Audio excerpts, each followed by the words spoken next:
క్రైస్తవ లోకానికి అబ్రహాం పేరు పరిచయం అవసరం లేదు. ఆయన జీవితము పరిశుద్ధాత్మ ద్వారా దేవుడు వాడుకున్న తీరు ఒక సవాలు.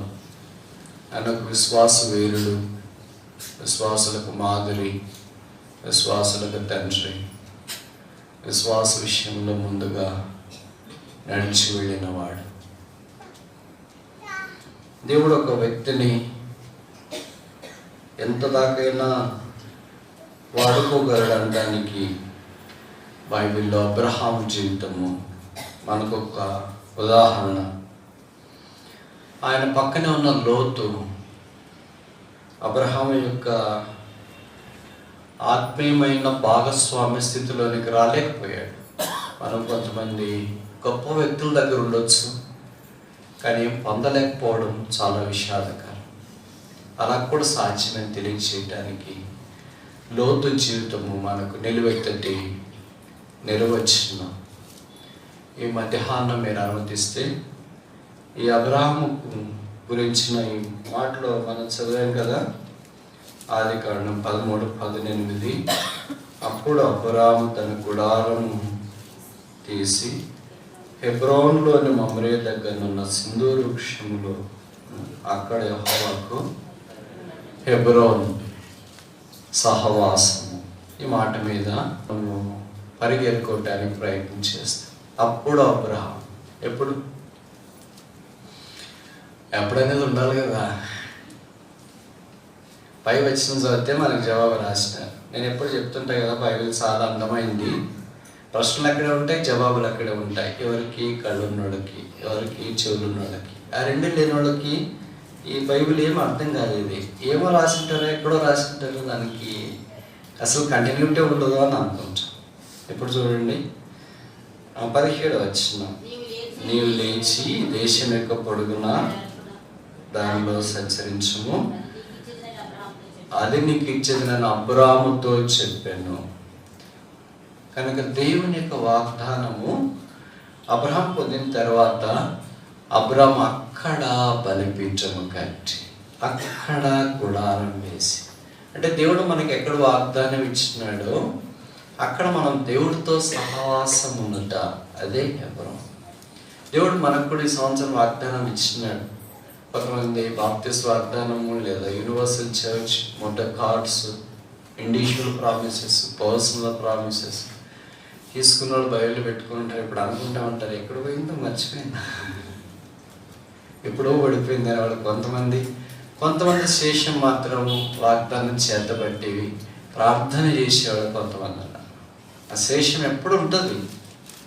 కానీ విచిత్రం ఏంటంటే చాలామంది దాని గురించి పట్టించుకోకపోవట మంచిది కాదు. ఇప్పుడు అబ్రహాం సహవాసములో ఉండటానికి ఇష్టపడ్డాడు. సహవాసము ద్వారా దేవునితో వాగ్దానం మనం నెరవేర్చబడే అవకాశంలోనికి వస్తాం.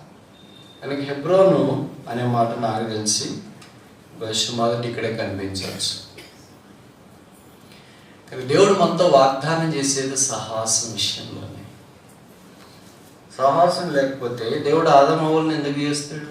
సహవాసం లేకపోతే యోహాను రాసిన మొదటి పత్రిక 1వ అధ్యాయంలోనే మన సహవాసం అయితే ఆయనతోనూ ఆయన కుమారుడైన యేసు ప్రభువుతోనూ ఉంది. అలా కొరింథీయులకు రాసిన మొదటి పత్రిక 1వ అధ్యాయంలో మనం చూస్తాం. Faithful is he that has called unto the fellowship of his son. తన కుమారుని సహవాసమునకు మనలను పిలిచినవాడు. ఎందుకు పిలిచాడంట? For fellowship. కుమారుని సహవాసానికి, కుమారునితో భోజనం చేయటానికి, కానీ కుమారుని బట్టలు వేసుకోవటానికి, ఆయన షూ వేసుకోవటానికి, ఆయన దర్జాలను మనం అనుభవించడానికి, దిస్ ఆల్ సెకండరీ, మిస్సిలేనియస్. కానీ ప్రాముఖ్యమైన అవసరమైనది ఏంటంటే తన కుమారునిగా సహవాసానికి, ఫెలోషిప్ విత్ హిస్ సన్, తన కుమారునితో సహవాసం. ఎలాగ మనం కలిగి ఉండగలం? కనుక హెబ్రోను మొదట ఏం మనకి జ్ఞాపకం చేస్తుందంటే టాక్స్ అబౌట్ ద ఫెలోషిప్, సహవాసం జ్ఞాపకం చేస్తుంది. ఎలాగ సహవాసం? కొత్త నిబంధనకు వస్తే మత్తయి 18:20 చెప్పబడింది, ఎక్కడ 2-3 నా నామమున కూడి ఇందురు అక్కడ నేను వారిని. మన దగ్గరికి వచ్చినప్పుడు మనం ఒక వాక్యం జ్ఞాపకం చేసుకున్నాం, ఇక్కడికి వచ్చినప్పుడు జ్ఞాపకం చేసుకుంటున్నాం. ఇక్కడ దేవుని యొక్క సంఘంలోకి వచ్చినప్పుడు ఇది సంఘంలో వాక్యం ఏంటంటే మ్యాథమెటిక్స్ క్లాస్. మ్యాథమెటిక్స్ క్లాస్ అంటే మీకు ఇది బాగా తెలుసు అనుకుంటా. 2 పాయింట్లు ఉంటాయి దాంట్లో. ఇంట్రెస్ట్ ఉంటే పిచ్చి పిచ్చి కాన్సెప్ట్ అర్థమైతే అయిపోయా. ఇంట్రెస్ట్ లేదు, ఎవరన్నా కనిపెట్టింది ఇంకా అంతే. వేరే ఆర్ట్స్ మాదిరి పరీక్షలు అప్పుడు చదువుకుందాంలే, ఇంపార్టెంట్ చదువుకుందా అంత కుదరదు. లేదా మిగతా వేరే గ్రూప్స్ మాదిరి ఏదో ఒకటి రాసేస్తాం, పుష్ కొట్టేస్తాం, అది అటు కుదరదు. మ్యాథమెటిక్స్ నీకు ఇంట్రెస్ట్ ఉంటే మాత్రం ఇంకా అయిపోయిందే, ఇప్పుడు అయిపోయిందే సార్, ఇంకొద్ది చెప్పండి సార్, ఇంకా చెప్పండి సార్, కొన్న హోంవర్క్ ఇవ్వండి సార్. ఇంట్లో వచ్చిన హోంవర్క్ చేస్తూనే ఉంటారు, ఇంట్లో అంటూ ఉంటారు రేపు పడుకోరా పడుకోరా పడుకోరా పడుకోరా. లెక్కలు చేస్తున్నట్లు కాన్సెప్ట్ అర్థమైపోయింది, ఆన్సర్స్ వస్తున్నాయి, బాగున్నాయి, కట్టే చేస్తూనే ఉంటారు. ఎందుకంటే ఇంట్రెస్ట్ అది, దట్స్ అ ప్యాషన్. అర్థం కాలేదనుకో పొరపాటున కూడా పుస్తకం ఉంటుంది, అన్ని ముట్టింటాడు మాత్రం క్లీన్గా ఉంటుంది, అట్ట కూడా చిరిగిపోయినదు. ఏంటో చిరిగిపోలేదంటే అది వేరే మందులే పుస్తకం. అలాగే దేవుని మందిరికి వచ్చినప్పుడు మ్యాథమెటిక్స్ మాదిరి ప్రభువు వాక్యము మందిరం అంటే ఇంట్రెస్ట్ ఉంటే పిచ్చి పిచ్చి కాన్సెప్ట్ అసలు ఎట్లుంటుంది తెలుసా, డీప్గా ప్రభువులో లీనం అయిపోయేటట్లు ఉంటుంది. ప్రభువు వాక్యము సహవాసం ఇంట్రెస్ట్, అబ్బాయి ఎప్పుడు ముగిస్తాడు, అబ్బాయిని బోర్ కొట్టేస్తున్నాడు, ఇంట్లో బాగు. మిగతా వాళ్ళందరూ అర్ధగంట చెప్పేస్తున్నారు, లైవ్ స్ట్రీమ్ చూసిన ఇంట్లో ఉంటే బాగుంటాను. ఇది మ్యాథమెటిక్స్ మాదిరి. మ్యాథమెటిక్స్లో చాలా ఉంటాయి కదా. మొదటిది ఏముంటుంది, 4 ఉంటాయి కదా ఇంపార్టెంట్, మీకు తెలియదు, మర్చిపోయి మీరంతా హై లెవెల్ కదా, మీది పీజీ లెవెల్, నేను కేజీ లెవెల్ కనుక అర్థం కాదు. కూడికలు, తీసివేతలు, హెచ్చింపులు. కనుక మొదటిది ఏంటి, కూడిక. ఇప్పుడు ఆదిక గమనించండి, మత్తయి 18:28 ఏంటి, ఎక్కడ 2-3 నా నామమున కూడి ఉందరో అంటే మనం కలిసి రావడం. మొట్టమొదటి పిల్లలకి ఏం నేర్పిస్తారంటే కూడికలు నేర్పిస్తారు. అటు స్కూల్కి వెళ్ళిన వెంటనే +B²+A²+B² అన్నాం అనుకో, ఇంటికి వచ్చిన తర్వాత ఏంట్రా స్కూల్ ఎట్లు మా, నేను రేపటి నుండి పోను మా. ఎందుకు వెళ్ళారు, బాగానే ఉంది కదా, మిస్ సరిగ్గా చూసుకోవట్లేదు, టీచర్ సరిగ్గా చెప్పట్లేదా, ఏం చెప్తుందేమో నాకు అర్థం కదా, ఆమెకు అసలే అర్థం కదా. కనుక మొదట మనం ఏంటి బేసిక్స్ చెప్తాం. అలాగే దేవుని యొక్క వాక్యము మొదటి ఏంటంటే కోడిక, అంతేనా. బల దగ్గర మనం ఏం చేసాము, మర్చిపోయారా, 1 కొరింథీ 5 అక్కడ రాసినారు చూడండి. నేను చెప్పే మాటలు కాదు, మీరు నేను చెప్తున్నాను సొంతంగా నన్ను కథలాడుతున్నాడు అనుకుంటుంటారు. కొరింథీయులకు రాసిన మొదటి పత్రిక 5వ అధ్యాయం 1 Corinthians chapter 5 7వ వచనం verse 7. 1 కొరింథీ 5:7.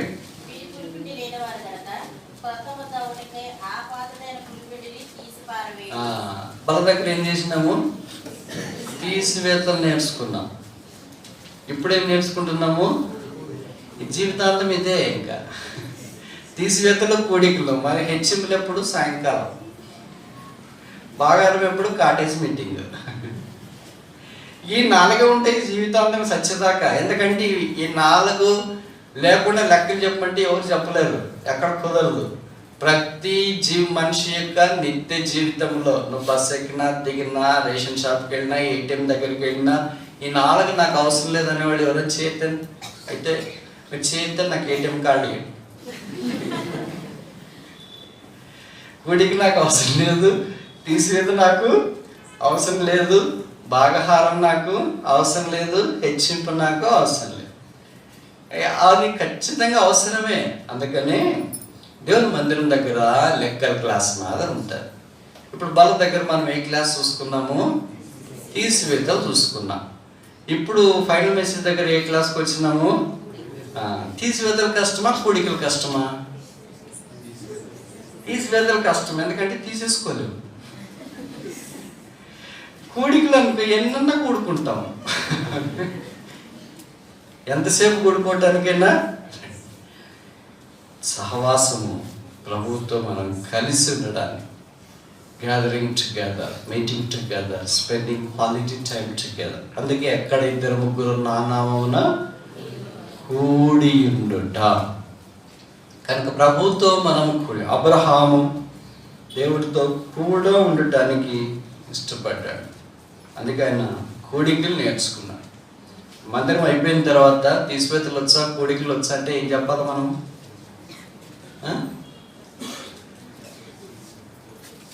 ఏం చెప్తారు మీరు? ఎవరన్నా అడిగారు అనుకున్నా అలాంటి అనామకుడు తీసివేతలు వచ్చా కూడికలు వచ్చా అని కరెక్ట్ అబద్ధం చెప్పారు. ఆదివారం కూడా ఇంత కరెక్ట్గా అబద్ధం చెప్తారని ఇప్పుడే నాకు అర్థమైంది. రెండు రావు, కూడికలు రావు, తీసివేతలు రావు. అందుకే మనకు చెప్పబడిన మాట ఏంటంటే హెబ్రీ పత్రికలో ఆ దినము సమీపించిన కొలది మరి ఎక్కువగా మీరు సమాజముగా కూడికలు రావనే కదా అర్థము. సమాజముగా కూడుట మానక ఒకరినొకడు పురికొల్పుకొనుటు. కనుక ఇవన్నీ నేర్చుకునేది ప్రతినిత్యము జరిగే ప్రక్రియ. అబ్రహాము దేవునితో నడవటానికి, మాట్లాడటానికి, కలిసి ఉండటానికి ఇష్టపడ్డాడు. కలిసి ఉండడం వల్ల ఏం కలుగుతుందంటే దేవుని యొక్క లక్షణాలు మనం ఇంబైబ్ చేసుకోవటానికి, పొందటానికి అవకాశం. మనకు దేవుని యొక్క లక్షణాలు రావడానికి బదులుగా వేరే లక్షణాలు వస్తాయి. చూడండి, ఎవరితో కలిసి మాట్లాడితే మేము హైదరాబాద్లో ఉన్నారు, మీకు హిందీ వచ్చు, నేను ఇక్కడ హైదరాబాద్లో లేను కానీ నాకు హిందీ రాదు. ఇట్లా కలిసి ఉన్నప్పుడు ఏమైతే జరిగితే ఆటోమేటిక్ జరిగిపోద్ది. మరి మనం ప్రభుత్వం ఇంతకాలం కలిసి ఉంటే ఆయన లాంగ్వేజ్ రావాలి కదా. ఆయన లాంగ్వేజ్ ప్రేమ, సంతోషము, సమాధానము, దీర్ఘశాంతము, దయాళత్వం, మంచితనం ఇవి రావాలి కదా. మనకి ఇవి రావట్లేదే. మన లాంగ్వేజ్ ఆయనకి నేర్పించడానికి ట్రై చేస్తున్నాం. మన లాంగ్వేజ్ ఏంటి? ప్రేమ, ద్వేషము, కలహము, అబద్ధము, పక్షపాతము ఇవన్నీ నేర్పించడానికి ట్రై చేస్తాం. ప్రభు అంటున్నాడు, వద్దమ్మా మీ లాంగ్వేజ్ వద్దు, మీ భాష వద్దు, ఇది మీరు నేర్చుకోండి, ప్రేమ నేర్చుకోండి, దయాళత్వం నేర్చుకోండి, మంచితనం నేర్చుకోండి అంటే ప్రభా అది అప్పుడు మీ దినాల్లో కుదురుతుందిలేండి అన్నట్టుగా మాట్లాడతాం. అది కాదు. దైవత్వం యొక్క లక్ష్యం మనలో పరిపూర్ణం కావటం కొరకాయి అబ్రాహాము దేవునితో మమ్రే దగ్గరికి వచ్చినాడు. మనం కూడా దేవునితో సహవాసంలోనికి ఉండాలని కోరబడుతున్నాం. అక్కడ బలిపీఠము కట్టెను. బలిపీఠం క్రైస్తవ జీవితంలో దేవునితో మనకున్న సంబంధాన్ని జ్ఞాపకం చేస్తుంది. దేవునితో నీకు సరైన వ్యక్తిగత సంబంధం లేనంత దాకా నీ హృదయం అంతా శూన్యంగానే ఉంటుంది. ఎన్నో ప్రయత్నాలు చేస్తున్నా, ఎన్నో మనుషులతో పరిచయం ఉన్నా, ఎంతోమంది తెలిసినట్టు నీకు అనిపిస్తున్నా, ఎంత నువ్వు బిజీగా ఉన్నట్టు నీకు అనిపిస్తున్నా, you will discover that you are nothing but a empty vessel tossing here and there aimlessly, and one fine day you will discover that your life is nothing but emptiness and you don't need to live that empty life any longer. ఇంకా ఖాళీ జీవితం నువ్వు జీవించాలని నీకు అనిపించదు. డబ్బున్నా, కులం ఉన్నా, మతం ఉన్నా, ప్రాంతం ఉన్నా, పరిస్థితి ఉన్నా, వయసు ఉన్నా, ఆరోగ్యం ఉన్నా, ఏంటి భర్త ఉన్నా, భార్య ఉన్నా, పిల్లలున్నా అన్ని చుట్టూ నీకు ఉంటాయి, కానీ లోపల ఏం లేదు. ఇది దేవుడు నీ కొరకు ఏర్పాటు చేసిన శరీరం. ఇది దేవుడికి కాకుండా వేరే అన్నిటి కొరకు ప్రయత్నం చేస్తుంటే దేవుని యొక్క వెల్తి నీ హృదయంలో కనిపిస్తుంది. నేను ప్రేమించేవారు ఎవరు లేరు, పట్టించుకునేవారు ఎవరు లేరు, దారి చూపేవారు ఎవరు లేరు, బాగు చేసేవారు ఎవరు లేరు. నీ సమస్యలు, నీ అనారోగ్యం, నీ ఇబ్బంది, నీ పేదరికం, నీ కన్నీరు, ఇవన్నీ పరిస్థితుల్లో ఎవరు చూస్తారు అనుకుంటా. నేను పేదోడే కదా, ఎవరు పట్టించుకుంటారు? ఎవరు చెప్పారు దేవుడు పేదోళ్ళని పట్టించుకోవడం? బైబిల్లో రాయబడింది, బీదలకు సువార్త ప్రకటించటకు ఆయన నన్ను పంపాను. అదొక రోజు నేను బస్సులో ప్రయాణం చేస్తున్నా. యూజువల్గా ప్రైవేట్ ట్రావెల్స్ బస్ స్టాండ్కి బయట పల్లెటూరులో ఎక్కడో ఆపుతూ ఉంటాడు తెల్లవారుసాం, ఎందుకంటే వాళ్ళు టీ తాగటానికి. ఒక స్థలంలో చిన్న పల్లెటూరులో టీ కొట్టుంటే అక్కడ ఆపినారు. మనకి మెలకు రాకపోయినా, దిగాలని అనిపించకపోయినా మనం బలవంతంగా దిగే పరిస్థితి క్రియేట్ చేస్తారు. వీళ్ళు ప్రైవేట్ ట్రావెల్స్ ప్రయాణం చేసిన వాళ్ళకి తెలుస్తుంది. సరే దిగాము, అటు ఇటు చూస్తున్నాం, చాలామంది టీ తాగుతున్నారు, అటు ఇటు వెళ్తున్నారు, కొంత నిద్రమత్తులో ఉన్నారు. సరే ఆ టీ కొట్టులో భార్య భర్తలు, వాళ్ళకి ఎవరో ఒకరు ఇద్దరు పిల్లలు ఉన్నారు. నేను టీ కాఫీ ఇంక యూజువల్గా తాగాను కనుక ఏం చేయాలో తాగేవాళ్ళని చూస్తున్నాను. అందులో టీ ఇచ్చే నా దగ్గరికి వచ్చి బ్రదర్ ప్రైస్లాడ్ అన్నాడు. ఇదేంటో బాబాయ్ ఎక్కడ పోయినా వీళ్ళు తప్పెట్టట్లేరు. ప్రైస్లాడ్ బ్రదర్ అన్న, ఎవరు మీరు బస్సులో వస్తున్నారా అన్న. లేదు బ్రదర్, ఈ టీ కొట్టు నాదే అన్నాడు. సో స్ట్రేంజ్, ఆశ్చర్యం వేసింది. ఈ దినాన్ని ఇలాగున్నానంటే దేవుడు దయ, మీ పని చేయడం బ్రదర్ అన్నాడు. మళ్ళీ ఏంటబ్బా లింక్ కలిపేస్తున్నారు అనుకో. ఏంటి బ్రదర్ విషయం అంటే, పెద్ద కథలండి బ్రదర్ అని. చెప్పండి బ్రదర్, నాకు కథలంటే ఇష్టము అన్నాను. అంతలోకి అన్నాను, బ్రదర్ మీకు ఇప్పుడు బిజినెస్ జరిగే టైం కదా, మీరు చూసుకోండి, ఇంకోసారి మాట్లాడదాం రండి అన్నాడు. ఇంకా అందరు బస్సులో వాళ్ళంతా టీ తాగేసారు. బ్రదర్ ఎవరు ఇప్పుడు తాగేవాళ్ళు, ఎవరన్నా ఉంటే మా భార్య పిల్లలు వాళ్ళు చూసుకుంటారా. సరే ఏంటి బ్రదర్ అంటే, నేను క్రైస్తవేతర కుటుంబంలో నుండి పుట్టాను. యేసుప్రభు అంటే నాకు ఎవరు తెలియదు, ఆ వ్యాపారం చేస్తాను, చాలా చేస్తూ వచ్చినాను, చాలా నష్టంలో కూరుకుపోయినా, ఏం చేయాలో తెలియదు. ఈ నష్టాల్లో నుండి బయటపడాలని ప్రయత్నం చేసే కొలది ఇంకా నష్టాల్లోనికి పోయాను. ఒకరోజు ఒక స్థలం నుండి ఇంకో స్థలానికి ఆటోలో వెళుతుంటే మీ వాక్యం ఏదో అక్కడ ఆటో డ్రైవర్ ఆటో పోతుంటాడు కదా, ఆయన ఏదో వాక్యం పెట్టుకున్నాను. ఎవరు ఇది పలానా వాళ్ళు, ఏం వాక్యమో యేసుప్రభు గురించి. ఎక్కడంటే పలానా దగ్గర మీటింగ్స్, ఈ ఊరికి ఏమన్నా వస్తారంటే వచ్చినారు, ఒక 2 days 3 days ఉంటారు అని చెప్పారు. సరే మేము రావచ్చు అంటే, మమ్మల్ని తిన్నగా మీరు మీటింగ్ జరిగిస్తున్న దగ్గరికి తీసుకొని వచ్చారు బ్రదర్. ఆ రోజు మేము వాక్యం విన్నాం. 2వ రోజు వచ్చాం, వాక్యం విన్నాం. 3వ రోజు వచ్చినాం, దేవుడు మా హృదయాన్ని దర్శించినాడు. మేము వాక్యం విని రక్షించబడ్డాం. ఇప్పుడు దేవుని దగ్గర క్రమంగా వస్తున్నాం. అది అదొక వైపు. 2వ వైపు అప్పులు, పేదరికి ఇబ్బంది, వ్యాపారాలు, నష్టాలు, ఇవన్నిటి నుండి ఎలాగ బయటపడాలని అనుకుంటున్నాం. ఒకవైపు ప్రభుని అంగీకరించినాం, ఒకవైపు అప్పుల బాధ ఉంది. అయితే కష్టపడి పని చేయాలనుకున్నప్పుడు పని చేయడానికి దేవుడు మాకు సహాయం చేస్తూ వచ్చినాడు. ఇలాగ ఒక ఆలోచన వచ్చింది. ఏ ఆలోచన అంటే, రాత్రిపూట టీ కొట్టు ఓపెన్ చేస్తే ఎలాగ ఉంటుంది. ఓపెన్ చేసిన బ్రదర్ చాలా క్లిక్ అయింది. మా అప్పులన్నీ తీరిపోయినాయి. ఈ దినాన్ని మేము చీకట్లో కూడా వెలుతురులో లైట్లు వేసుకుని ఉన్నాం. దేవుడి దయ మేము పరిచయం. కళ్ళు చెమ్మగిల్లాయి, హృదయం మెత్తనైపోయింది, వెంట్రుకలు నిక్కబడుచుకున్నాయి. వీధులను సువార్త ప్రకటించడానికి యెహోవా నన్ను పంపాను. నా పరిచయం ద్వారా ధనవంతులు, సాఫ్ట్వేర్ ఇంజనీర్లు, ఐఫై వాళ్ళు వచ్చి బ్రదర్ వేలు పొందిన అనలేదు. పేదవాళ్ళు, రిక్షా వాళ్ళు, టీ కొట్టు పెట్టుకునే వాళ్ళు. ఆహా, ఏం భాగ్యం ఇది. బహుశా ఇక్కడ ఎవరైనా ధనవంతులు అంటే నేను మీ కొరకు కాదేమో. పేదలైన వాళ్ళు, రిక్షాలు నడిపేవాళ్ళు, ఆటోలు నడిపేవాళ్ళు, టీ కొట్టు నడిపేవాళ్ళు, ఇబ్బందులు ఉన్నవాళ్ళు, చేతి పనులు చేసుకుంటున్నవారు, ఎంత సామాన్యమైన వారైనా బీదలకు సువార్త ప్రకటించడం కొరకు యెహోవా నన్ను పంపాను. యేసుప్రభు పరిచర్య. ఆయన ఆడియన్సే పూర్ పీపుల్. ఆయన ఆడియన్స్ కోటు బూట్ వేసుకొని వచ్చి కూర్చుని వాళ్ళు ఆయన ఆడియన్స్ కదా. ఆయన అట్లాంటి వాడు యేసుప్రభుని అసలు పట్టించుకోలేదు. ప్రధాన యాజకులు లాంటి వాళ్ళు, అన్న లాంటి వాళ్ళు, కైప లాంటి వాళ్ళు, రోమా సైనికులు వాళ్ళు అసలు యేసుప్రభు వారిని అసలే పట్టించుకోలేదు. కానీ సమరయులు, కుష్ఠరోగులు, పేదలైన వారు, పాపములో పట్టబడిన వారు, ఏమి రొట్టెలు చేపలు తీసుకొని మీటింగ్లకు వచ్చేవాళ్ళు, ఇలాంటి వారు ప్రభు దగ్గరికి వచ్చిన వేలకు వేల రక్షణలోనికి వచ్చిన దేవుడు వారిని కరుణించినాడు. దేవుడు మారిపోతాడా? దేవుడు అన్యాయం చేస్తాడా? నాకు అనిపించింది, అప్పుల్లో కూరుకున్న కొంతమంది రక్షణలోనికి రావడానికి దేవుడు ఎలాగో ఒక వ్యక్తులను వాడుకుంటాడు. ఆటో వాళ్ళని వాడుకొని వాళ్ళకు మార్గం చూపించి, వాళ్ళ మీటింగ్కి వచ్చేటట్టు చేసి, ఆయన వాక్యం వినేటట్టు చేసి, ఆయన వాక్యం ద్వారా వారిని ఒప్పించి, ఇప్పుడు వారు చేతి పని చేసుకునేటట్టు చేసి, ఒక టీ స్టాల్ పెట్టుకున్న ఒక క్రైస్తవుడు వృద్ధి పొందుకొస్తాడని మీరు ఎలాగో ఊహిస్తారు? Fellowship with God has to turn our nature to His. Otherwise, we have no right fellowship with Him. మనం ప్రభుతో సహవాసంలో ఉన్నామంటే, ప్రభు యొక్క వెలుతురులోనికి మనం తీసుకురాబడకపోతే, ఆయనతో మనం సహవాసం ఉన్నామంటానికి రుజువేంటి? ఆయన భాష రాకపోయి, ఆయన లక్షణాలు రాకపోయి, ఆయన దైవత్వం లేకపోయి, ఆయన గురించి విస్మత కూడా అంత లేకపోతే మనం ఏం సహవాసంలో ఉన్నట్లు? 11 మాసాలైన ఈ సంవత్సరం కూడా. అప్పుడు అక్కడ అబ్రాము బలిపీఠము కట్టెను. అదే హెబ్రోను దగ్గర, దేవునితో సహవాసం దగ్గర నాకు ఒక బలిపీఠం ఉందా?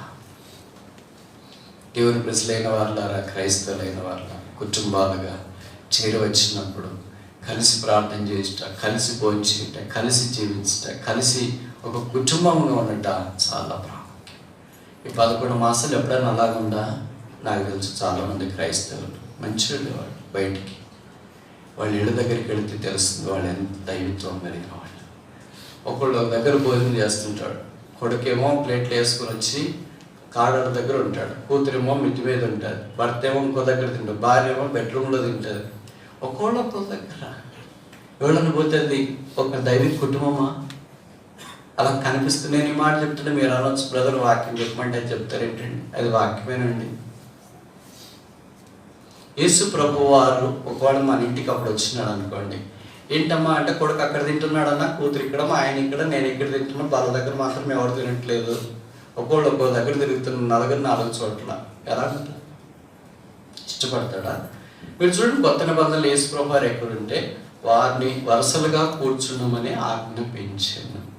వారు కూర్చున్న తర్వాత వడ్డించుట కొరికే శిష్యులకి. ఇప్పుడు 13వ అధ్యాయం మనం చదివాం కదా, 12 మంది ఉన్నారు, వారందరూ వరుసలుగా కూర్చోవలసిన అవసరం ఉంది. మంది నెల మగనైతే అక్కడ కూర్చొని చెప్పింటాం మేము. A disciplined person will have a disciplined family. A disciplined family will have a disciplined church. A disciplined church will have a disciplined country. All starts with a personal discipline. నీలో దైవత్వము లేదనుకో, నీ కుటుంబానికి రాదు. కుటుంబానికి రాలేదనుకో, సంఘానికి రాదు. సంఘానికి రాలేదనుకో, సమాజానికి రాదు.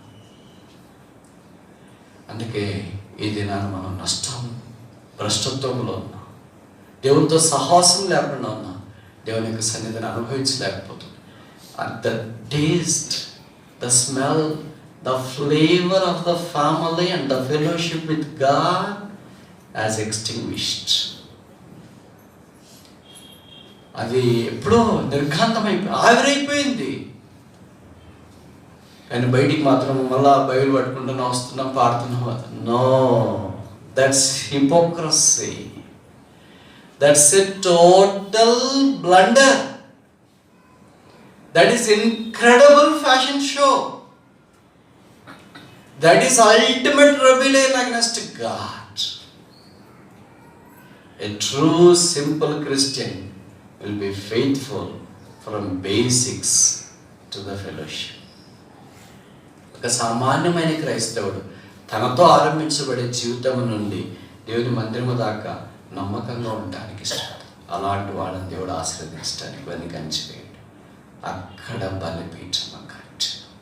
ప్రార్థన లేని కుటుంబాలు, ప్రార్థన లేని వ్యక్తులు, ప్రార్థన లేని వాళ్ళు ఎంతమంది ఉన్న చెప్పనలుగా ఉదయకాలం 5కో 6కో లేచి చేతులు ఎత్తి దేవుని సన్నిధిలో ప్రార్థన చేసినట్లు ఎప్పుడైనా నీకు గుర్తుందా? మర్చిపోయినా అంతగా. ఎక్కడ టైం ఉంది బ్రదర్? మనకు టైం లేదు బ్రదర్. మరి పాత నిబంధనలో భక్తులకి ఎలాగ టైం వచ్చింది బ్రదర్? కొత్త నిబంధనలో భక్తులకి ఎలాగ టైం వచ్చింది బ్రదర్? ప్రపంచంలో ఇద్దరికి మాత్రమే టైం లేదు, మీకు తెలుసా? తెలియదా? వాళ్ళకే మినిట్ టు మినిట్ షెడ్యూల్ ఉంటుంది. మొదటిది అమెరికా ప్రెసిడెంట్, రెండవది బిల్ గేట్స్. వీళ్ళిద్దరికి మినిట్ టు మినిట్ ప్రోగ్రామ్ ఉంటుంది. మిగతా అందరికి మామూలే. మినిట్ టు మినిట్ అంటే ఈ మినిట్కి 10:11కి ఏం చేయాలో, 10:12కి ఏం చేయాలో, 10:15కి ఏం చేయాలో, 10:20కి ఏం చేయాలో, 10:30కి ఏం చేయాలో, అట్లా మినిట్ టు మినిట్ ప్రోగ్రామ్ అంటాడు దాన్ని. మనకి అట్లాంటిది ఏమైనా ఉందా? అవర్ టు అవర్ ప్రోగ్రామే లేదు, డే టు డే ప్రోగ్రామే. No programme, but still busy. Lost fellowship with God. దేవునితో సహవాసం పోగొట్టు. 11 మాసాలు అయిపోయింది, 12వ మాసం అయిపోతే కొత్త సంవత్సరంలో పోతున్నా. తిరిగి ప్రభు దగ్గరికి వస్తామా? ప్రభుతో సహవాసం, ఆ మధురమైన క్షణాలు, ఆ మధురమైన తాకుడు, ఆ మధురమైన స్వరం. పాటలు మాత్రం పాడుతారు, నీ స్వరము వినిపించు ప్రభు. ఎప్పుడైనా అక్క నువ్వు వద్దు, షో వద్దు ప్లీజ్. ఎంతకాలమైంది విని, ఎన్ని రోజులైంది విని. నీ స్వరం పుని నీ స్వరం, ఆయన స్వరం వద్దులే, నీ స్వరమైన విని ఎంతకాలం అయింది? చాలా. There is a huge gap. లోతు వల్ల అయిపోయినాం మనం. No altar. లోతు అబ్రాహాము 20 ఏళ్ళు ఉన్నాడు, నో ఆల్టర్. ఏమన్నా తక్కువ వచ్చిందా? ఏం తక్కువ లేదు. కూతుళ్ళు బాగున్నారు, అంత హైఫై బ్రదర్. అసలు టైం లేదు బ్రదర్, వాళ్ళకి ఉండదు బ్రదర్. ఒకరోజు వస్తుంది బ్రదర్, ఆ రోజు టైం ఉంటుంది బ్రదర్, అప్పటిదాకా టైం ఉండదు బ్రదర్. సిస్టర్కి టైం లేదు బ్రదర్, నాకు టైం లేదు, కూతుర్లకు టైం లేదు బ్రదర్. నలుగురు ఉన్నారు, నలుగురికి టైం లేదు. ఒకరోజు టైం వచ్చింది, దేవదూతలు తీసుకొని వచ్చినారు. టైం వచ్చిందమ్మా మీకు టైం లేదన్నారు కదా, బయటకు వచ్చి నేను భయపెడుతున్నాను తలంచొద్దు. వాస్తవాలు కఠినంగా ఉంటాయి. కషాయం ఎలా ఉంటుంది? చేదుగా ఉంటుంది. కఠినంగా ఇంజెక్షన్ ఉంటుంది, ఎలా ఉంటుంది? కష్టంగా. రోగాలు రకరకాలుగా వస్తాయి కదా. కొన్ని రోగాలకు మాత్రలు ఇస్తే చాలు, కొన్ని రోగాలకు మాత్రలతో సెట్ కావు. దానికి ఏం కావాలా? ఇంజెక్షన్ కావాలా. కొన్ని రోగాలు ఇంజెక్షన్తో సెట్ కావు, దానికి ఏం కావాలా? ఆపరేషన్ కావాలి. కొన్ని రోగాలు ఆపరేషన్ కూడా సెట్ కావు, దానికి ఏం కావాలా? ఏంటో తీసేయాలి. వెరీ గుడ్, చాలా డీప్గా చెప్తున్నారు. దానికి థెరపీ అంటారు, కీమో మాదిరి. ఆపరేషన్ అంతా చేసినాము, మళ్ళీ కీమో ఇవ్వాలి. వారమో నెలలో దానికి థెరపీలు ఇవ్వాలి. ఇప్పుడు చెయ్యి ఇరిగింది అనుకో, ఇది సెట్ కాలేదు, ఆపరేషన్ చేసిన, దీని తర్వాత ఏం చేయాలా? ఫిజియో చేస్తారు, లాగా కాలికి బట్టి అరుస్తుంటారు, కేకలేస్తుంటారు, అయ్యో బ్రదర్ చీపోయింది, కాలు పోయింది పోతా, ఇంకా లాగితే అయ్యో లాగుతున్నారేంటి? మనకి చూస్తే పని మీద అయ్యో మా ఆయన్ని మా ఆవిడ్ని ఇలాగ లాగేస్తున్నారేంటి వాళ్ళు ఫిజియోస్. మరి లాగకపోతే కాలు రాదు. ఇంకా ఆపరేషన్ చేశారు కదా, వస్తుందా? రాదు. మాత్రలు తిన్నాం, ఇంజక్షన్ వేసుకున్నాం, ఆపరేషన్ చేసినా, ఇప్పుడు చివరి స్టేజ్కి వస్తుంది, లాగే స్టేజ్. మొదటి స్టేజ్కి మాత్రలతో తగ్గితే ఎంత బాగుంటుంది. కొంతమంది మాత్రలతోనే చాలా ప్రభావం, నాకు ఇంజక్షన్లు ఇష్టపడిన వాళ్ళు చాలామంది ఉంటారు. ఎవరికైనా ఇంజక్షన్ ఇష్టమా? ఇష్టం ఉండదు. ఇంజక్షన్ నాకెందుకులే అనుకుంటారు. సరే ఇంజక్షన్, సరే ఇక్కడ ఏంటి? అక్కడ కాదు, అక్కడ వేసి ఇంజక్షన్ కాదమ్మా, ఇది పవర్ఫుల్ ఇంజక్షన్. అప్పుడు ఇంకా భయం వేస్తుంది, ఇంకా బాధ వేస్తుంది. కొన్నిసార్లు సిలిండర్లు ఇంజక్షన్ పెడుతుంటారు, అది ఎక్కడో పెట్టింటారు, కానీ మనకంత లోపల నొప్పి, భరించలేని నొప్పి. దేవుడు అలాంటి పరిస్థితులు కూడా కొన్నిసార్లు మనం తీసుకువెళ్తాం. తర్వాత ఆపరేషన్ నేను నిలబడతాను, చేయాలంటే కుదరదు. మాత్రలు ఎప్పుడు ఇస్తారమ్మా? ఎప్పుడు ఇస్తారు కదా? నిలబడుకొని ఉన్నా మాత్రలు ఇస్తారు. ఇంజక్షన్ ఎప్పుడు వేస్తారు? నిలబడుకొని ఉన్నా ఇంజక్షన్ వేస్తారు. నేను ఇట్లా నిలబడుకొని ఉంటాను, నాకు ఆపరేషన్ కూడా ఇస్తారు. చేస్తారా చేయరా? ఆపరేషన్కి వచ్చేటప్పటికి ఏం కావాలా? పొజిషన్ మారాలా. ఇప్పుడు దాకా పొజిషన్ వేరే, ఇప్పుడు పొజిషన్ వేరే. దేవుని వాక్యం కూడా మన దగ్గరికి అలాగే వస్తుంది, బలంగా వస్తుంది, నేరుగా సూటిగా వస్తుంది. వాక్యానికి విధేయత చూపించి అబ్రహాం వల్లే ఒప్పుకుంటే ఎంత ఆశీర్వాదం నాకు వస్తుంది. Fellowship, we have lost this fellowship. సహవాసం మనం కోల్పోయాం. అక్కడ అతడు ఒక బలిపీఠము కట్టాను. రెండోది చూస్తాము, ఆదికాండం 23:2.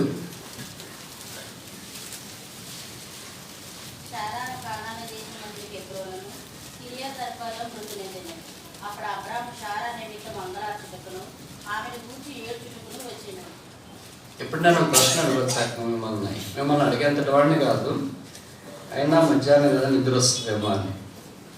అబ్రహాం పెద్దోడా, శారా పెద్దదా వయసులో? అబ్రహాం పెద్దవాడు. మామూలు మన సిస్టమ్ ప్రకారం కూడా మొదట ఎవరు చచ్చిపోతారు? పెద్దోళ్ళు వయసులో పెద్దవాళ్ళు చనిపోతారు. ఈ ఇష్యూలకు భర్త మొదట చనిపోతారు. సాధారణంగా చాలా సంఘాల్లో భర్తలు చనిపోయిన సిస్టర్సే ఉంటారు, వైధవ్యంలో ఉన్నాడు. కానీ భార్యలు చనిపోయిన బ్రదర్స్ ఉంటే చాలా తక్కువ. కానీ మన మూల పితరుల్లో మొట్టమొదటి ఏం జరిగిందంటే, అబ్రహాంకి ఎవరు చనిపోయినారు? ఇస్సాకి ఎవరు చనిపోయినారు? రాహేల్కి, యాకోబుకి ఎవరు చనిపోయినారు? ఎందుకని మొదట అలాగా? అడిగే ప్రశ్న కాన్సెప్ట్ అర్థమైంది? నాకు అర్థం కాలేదు, అందుకని అడుగుతాను. అబ్రహాం అంగలార్చుట కొరకు అక్కడికి వచ్చాను. ఎక్కడికి?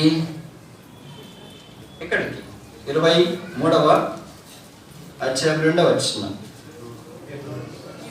హెబ్రోనుకు వచ్చింది. Hebron is a place where you can weep. Weep for what? Weep of your faith. ఓ దినాన్ని ఎవరినైతే భౌతికంగా కోల్పోయినావో వాడిని కలుసుకుంటాం. శారాన్ని ఇప్పుడు భౌతికంగా కోల్పోయాడు, కానీ 11వ అధ్యాయం హెబ్రీ పత్రికలో ఉంది, విశ్వాసం బట్టి శారా. మీకు తెలుసో తెలియదు, మొట్టమొదటి విశ్వాస వీరురాలు ఆమె. చూడండి, మళ్ళీ మీకు అనుమానం ఉంటుంది. 11వ అధ్యాయం హెబ్రీ పత్రిక 11వ అధ్యాయం.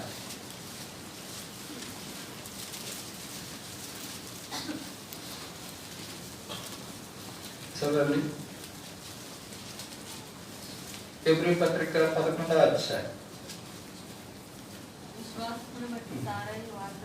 ఎన్నో వచ్చిన సిస్టర్?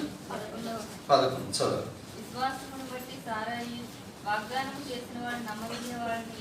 చాలు. విశ్వాసమును బట్టి ఇప్పుడు దాకా ఏమొచ్చిందంటే, విశ్వాసం బట్టి హేబెలు, విశ్వాసం బట్టి హనోకు, విశ్వాసం బట్టి నోహు, విశ్వాసం బట్టి అబ్రహాం అని వచ్చింది. హేబెల్ అంటే ఇది పెళ్ళగాలిదే అది అనుకోవచ్చు. హనోకు పెళ్ళయింది అనుకుంటాగా, నోహు అయింది అనుకుంటాగా. వాళ్ళు భార్య సంగతి ఇక్కడ ప్రస్తావన లేదు. తర్వాత అబ్రహాం భార్య సంగతి ప్రస్తావన ఉంది. తర్వాత ఇస్సాకు భార్య సంగతి ప్రస్తావన లేదు. యాకోబు భార్య సంగతి ప్రస్తావన లేదు. యోసేపు భార్య వాళ్ళ ప్రస్తావన లేదు. కానీ ఇక్కడ మొట్టమొదట విశ్వాస వీరుల చరిత్రలో చెప్పబడిన సిస్టర్స్లో మొదటి పేరు ఏమైంది వచ్చిందంటే, ఆమె అంత మంచి విశ్వాసం కలిగిన స్త్రీని పరిశుద్ధాత్మ దేవుడు పరిగణించినాడు. అందుకే విశ్వాసం బట్టి శారాయు, వాగ్దానం చేసిన వాడు. దేవుడు ఏదో వాగ్దానం చేసినాడు ఈ సంవత్సరం మీకు, ఇప్పటిదాకా జరగలేదు అంటున్నాడు. వాగ్దానాలన్నీ వీళ్ళు ఇలాగే చెప్పేస్తున్నారు, అదేం జరగట్లేదు లేని. వాగ్దానం చేసిన వాడు నమ్మదగిన వాడు, దాన్ని నెరవేరుస్తాడు. దాని కొరకు మనం ప్రార్థన పూర్వకంగా కనిపెట్టుకొని మనం చేయగలిగినంత చేయడానికి సిద్ధంగా ఉన్నప్పుడు దేవుడు వాగ్దానం నెరవేర్చాడు.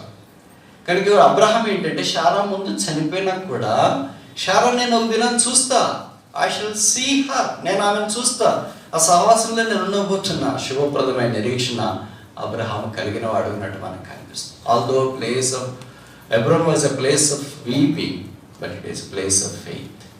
అది ఏడటానికి ఉపయుక్తమైన స్థలంగా కనిపించవచ్చు, కానీ అక్కడ మనకి ఇది కనిపిస్తుంది. అలా కూడా ఏడుస్తారో బ్రదర్ అని కొంతమంది సిస్టర్స్కి అనుమానం ఉంటారు.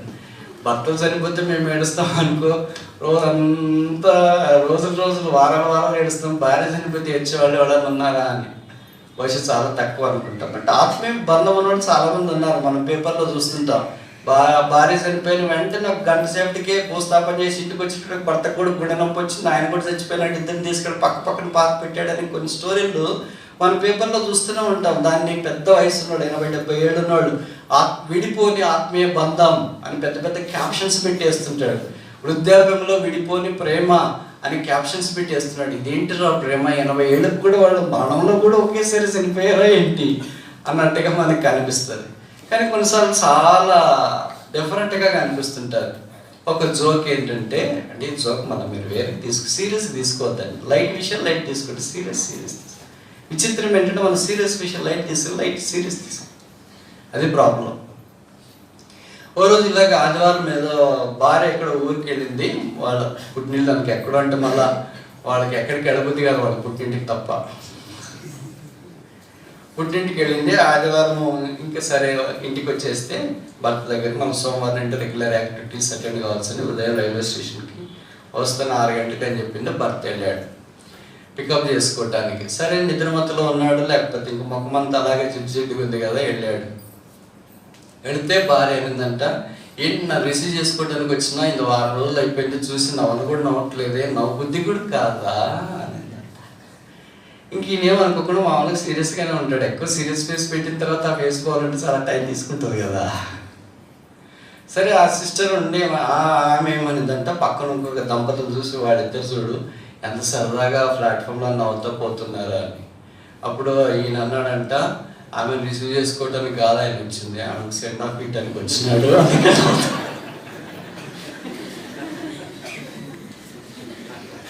నేను కూడా సెండ్ ఆఫ్ ఇచ్చేటప్పుడు నవ్వే పంపించిన, నేను గుర్తుందా నీకు? ఆమె అనిందంటే ఇప్పుడు నాకు గుర్తొచ్చిందండి, సిందాకి చిరుజు విందామే. అలా ఏడ్చే భార్యలు భర్తలు కూడా ఉంటారా? నాకు తెలిసి బైబిల్లో అలాంటి వాడు మొదటి వ్యక్తి అబ్రాము ఏడ్చాను. ఎంత పెయిన్ ఉంది చూడండి, ఎంత ప్రేమ ఉంది చూడండి. విశ్వాసం ఏంటంటే కానీ నోబడీ ఈస్ అబౌవ్ ఎమోషన్స్ కదా. ఈ మాట మీకు అర్థమవుతుందా? ఎమోషన్స్కి మించి ఎవరేముంటారు, అందరూ మనుషులే కదా. బాధ కలిగినప్పుడు ఏడుపు వస్తుంది కదా. ఏడ్చినాడు కనుక అబ్రాహాం విశ్వాసం ఏడు కాదని ఎవరన్నా మీరు చెప్పగలరా? కొంతమంది చెప్తుంటారు ఎవడో చనిపోతే ఏడకూడదు బ్రదర్, మీరు ఏడిస్తే ఎలా విశ్వాసం అండి? ఎవరు చెప్పారు బ్రదర్ నీకు? ఎవరు చెప్పారు? శారా చనిపోతే అబ్రాహాం లాంటి వాడు ఏడ్చినాడంటే మన మీద దారిన పోయే దాదు. అబ్రాహాం కంటే విశ్వాసం ఎక్కువ ఉందా? అబ్రాహాం కంటే దేవునితో ఎక్కువ మనకు టచ్ ఉందా? అబ్రాహాం కంటే దేవుని విషయం ఎక్కువ మనకు అవగాహన ఉందా? లేదా అబ్రాహాం కంటే ఇంకేమని ఎక్కువ మనకు తెలుసా దేవుని గురించి? దేవుడు దేనికి శిల్పి నిర్మాణకుడైనాడు, పునాదులు గల ఆ పట్టణాన్ని చూసినోడికి భార్య చనిపోతే ఏడుపు వస్తుందంటే, అంటే మన ఇంట్లో మన కుటుంబ సభ్యులు చనిపోయినప్పుడు ఏడవను తప్పలేదు. కాకపోతే లోకస్తుల వల్లే మనం ఏడము. వాళ్ళంటే నిరీక్షణ లేదు కనుక వాళ్ళకి పాపం ఏడుస్తూనే ఉంటారేమో. మనకు నిరీక్షణ ఉంది, మన వదిన చూస్తాం. మనకు తండ్రినో తల్లినో భార్యనో భర్తనో అక్కనో ఇరుగు పొరుగు వారో మనల్ని విడిచిపోయిన ఈ లోకంలో నుండి విడిచిపోయి మనకంటే ముందుగా వెళ్ళి యేసు ప్రభులో ఉన్న వారిని మనం వదిన చూస్తాం. అది మనకున్న శుభప్రదమైన నిరీక్షణ. కానీ ఏడవడం ఈజ్ ఆల్సో బిబ్లికల్. యేసు ప్రభు లాజరు సమాధి దగ్గరికి వచ్చినాడు, ఏడ్చినాడు. యేసు ప్రభు ఆత్మీయుడు కాదా? ఆత్మీయులైనట్లుగా చెప్పుకునే కొంతమంది చెప్పే ఆత్మీయ బోధ ఇది. అంతేకాదు నోబడీ ఈజ్ అబౌవ్ ఎమోషన్స్. ఆయన యెరూషలేము చూసినప్పుడు దాని విషయమై ఏడ్చి. మనిషి అయిన తర్వాత నీకు రక్తము మాంసం ఉంటే ఏముంటాయి? భావోద్రేకాలు ఉంటాయి. ఒక మంచి విషయం చెప్పినప్పుడు వెంటనే నవ్వు వస్తుంది, సరదా చెప్పినప్పుడు వెంటనే నవ్వు వస్తుంది. ఒక బాధకరమైన విషయం చెప్పినప్పుడు మనకు తెలియకుండానే ఏడుపు వస్తుంది. మనకి ఎవరో బాగా పరిచయం ఉన్నవాళ్ళు ప్రభు దగ్గరికి వెళ్ళారు, సరే ఇక్కడ వెళ్ళేటప్పుడు ఏమో సరదాగా బ్రదర్ వెళ్దాం రండి, నా స్కూటర్ మీ స్కూటర్ అని వెళ్తాం. అక్కడికి వెళ్ళి ఆ సీన్ చూసిన వెంటనే ఉన్నట్టు మనకు కూడా ఏడుపు వస్తుంది. ఇక్కడేంటి వెళ్ళేటప్పుడు ఏంటి బాగా వెళ్ళలేం కదా, అక్కడికి వెళ్ళంటే అది ఎమోషన్స్ అంతే, భావోద్రేకాలు అంతే, చూసినట్టు అలా కనిపిస్తాయి. సో ఎప్పుడు జ్ఞాపకం చేసే రెండో సంగతి ఏంటంటే దెర్ ఇస్ ఎ ఫెయిత్. విశ్వాసం అనేది ఉంది. ఇవన్నీ మానము, మన చుట్టూ పేదరికము, పరిస్థితులు, కృంగుదల, దుఃఖము, అనారోగ్యం అన్ని అబ్రాహాం చుట్టూ ఆవరించినాయి. పాపం మరి ఆ వయసులో భార్య లేకుండా పోతే అబ్రాహాం సంగతి ఏంటి? ఎవరు చూసుకుంటారు? తెలుసు కదా, ఆ వయసులో వాళ్ళు మాత్రమే అర్థం చేసుకోగలరు. ఈయన ఇలా మాట్లాడుతున్నాడు, నేను ఇంటే కూర్చుంటున్నాను అమ్మాయి, నేను లేచి రావట్లేదు, టీ తీసుకురా అంటే అప్పుడు మాత్రం అర్థం చేసుకోగలరు. మిగతా వాళ్ళకి ఏమనిపిస్తుంది, వెళ్ళి టీ దాకొచ్చు కదా, లేకపోతే వెళ్ళి న్యూస్ పేపర్ అక్కడ పెట్టచ్చు కదా అనుకుంటారు. ఆ 80s 70s ఇవన్నీ ఏంటంటే all they can only understand. ఇప్పుడు అబ్రాహాం ఎవరికి చెప్పాలి? తన దగ్గర ఎంతో మంది దాసులు ఉన్నారు, పనివాళ్ళు ఉన్నారు. But Sarah is Sarah. Nobody can never substitute the place of Sarah in the life of Abraham.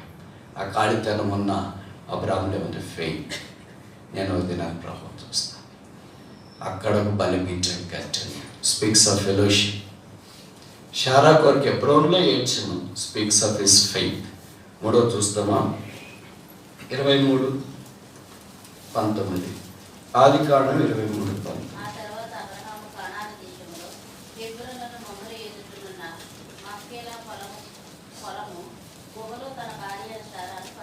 చాలా ఇక్కడ మనకి ఏం జ్ఞాపకం చేయబడుతుందంటే ఫునరల్, పాతి పెట్టబడను. Every burial speaks that we are going to rise up again. ప్రతి పాతి పెట్టడం ఏ జ్ఞాపకం చేస్తుందంటే ఈ సమాధి ఒక దినాన ఖాళీగా ఉండబోతుంది. నమ్ముతారా అది మీరు? Do you believe this? Every tomb, every sepulchre we see in the graveyard will going to be emptied one day. ఓ దినానికి ఆ సమాధులన్నీ ఏమైతాయి? ఖాళీగా. అందుకే బైబిల్లో సమాధులు తెరవబడును. ఇల్లు తెరవబడి అంటే, హృదయాలు తెరవబడి అంటే బాగానే ఉంది, బ్యాంకులు తెరవబడిన, లాకర్లు తెరవబడి అంటే సమాధులు తెరవబడిన. Strange. This is unique phenomenon going to happen soon. ఇది ఏనాడు, ఎప్పుడు, ఎక్కడ, ఎన్నడూ జరగని విషయం ఇది. సమాధులు తెరవబడేది. ఎక్కడ చూస్తామా? వింటామా? అసలు సమాధి అంటేనే భయంతో కూడిన ఒక మాటగా మనం పరిగణిస్తే తెరవబడే దినం వస్తుంది. మొయ్యబడింది, తెరవబడుతుంది. లాజరు సమాధి 4 రోజులైనా తెరవబడింది. దాని తర్వాత జరిగిన సంగతులన్నీ మనకు పరిచయం. ప్రభు దినాన మన యొక్క మూతని తెరవబోతున్నాడు. అది తెరిచిన సమాధి, తెరిచిన కళ్ళు, తెరిచిన చెవులు, తెరిచిన ద్వారం, తెరిచిన గుమ్మం, తెరిచిన ప్రాకారం, తెరిచిన పరలోక రాజ్యం. అక్కడిలో మనం ప్రవేశించాలి. అబ్రహాము హెబ్రోను దగ్గర ఒక బలిపీఠం కట్టాను. హెబ్రోన్లో ఏడ్చాను, హెబ్రోన్లో పాతి పెట్టాను.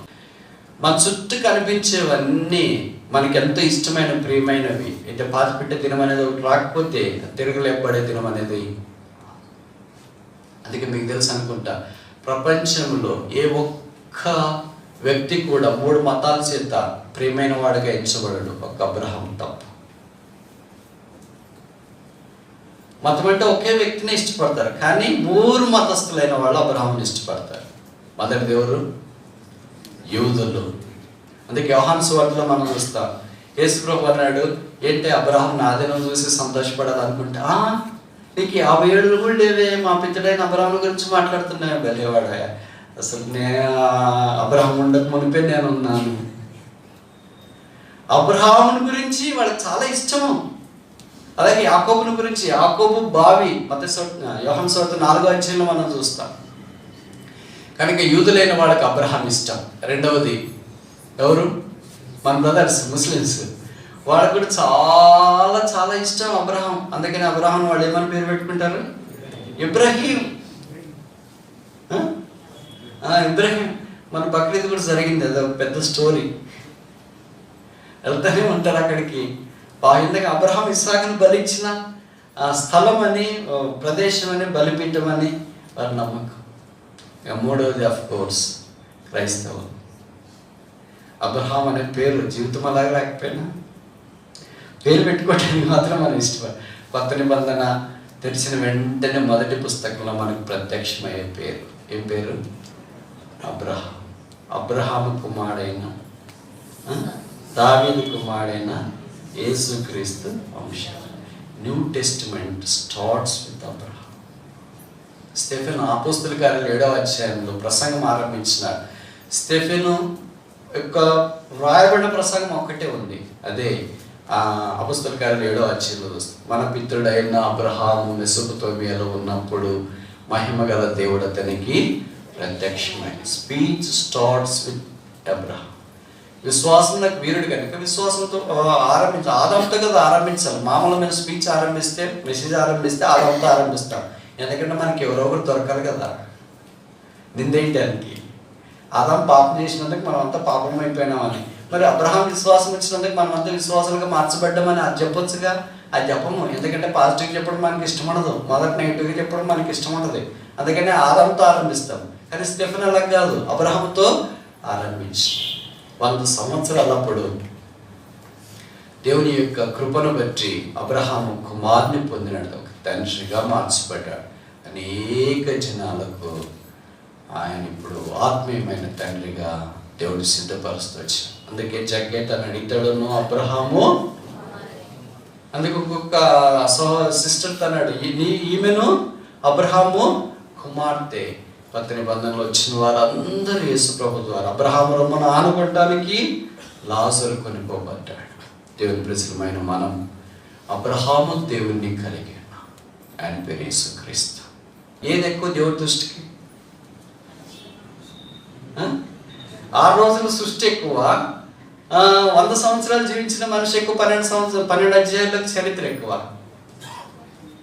అందుకు పాటు సృష్టిని చేసిన శక్తి కంటే పాపికి ఇచ్చిన రక్షణ గొప్పది. దేవుడి దృష్టిలో ఈ సృష్టి అంతా ఒక అధ్యాయం మాత్రమే రాశారు. అయితే సృష్టిలో ఒక డస్ట్ అబ్రహాం అన్నాడు 18వ అధ్యాయము, దుమ్ము ధూళైన నేను నీ సన్నిధిలోనికి వచ్చి. సృష్టిలో దుమ్ము ధూళిని గురించి ఎన్ని అధ్యాయాలు ఉన్నాయి? 12 అధ్యాయాలు ఉన్నాయి. ఇప్పుడు మనల గురించి ఎన్ని అధ్యాయాలు ఉన్నాయి?